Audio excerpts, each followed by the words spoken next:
మనకు స్వాతంత్రం వచ్చి 75 సంవత్సరాలు అయింది. మనము పాకిస్తాన్ తోటి ఎప్పటికీ బాధలు పడుతూనే ఉన్నాం.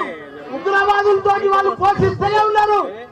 మనం ప్రధానమంత్రికి ఒకటే మేము మనవి చేస్తున్నాం అందరికి, మోడీజీ पाकिस्तान उग्रवाद को खत्म करो, कुचल कुचल के रख दो।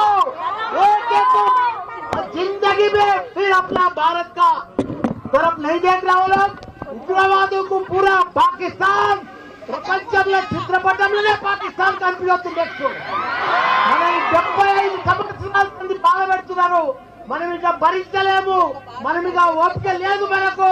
మన సైనికులు మన ఎంతో మంది ప్రాణాలు కోల్పోయారు.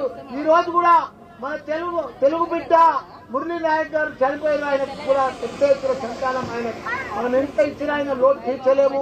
ఆయన కుటుంబానికి కూడా చెప్తున్న మనం మాత్రం ఇప్పుడు వదిలేదే లేదు. మన భారత సైనికులకు మొత్తం ధైర్యంగా మేము డాక్టర్లము, ఇంజనీర్లము, ప్రొఫెసర్లము, లీడర్లము, మా టీఆర్ఎస్ పార్టీ మొత్తం మీకు మద్దతు ఇస్తుంది. మీరందరూ కూడా పోరాడి ఆ ఉగ్రవాదులను మొత్తం ఖతం చేయాలని కోరుకుంటున్నా. జై జవాన్.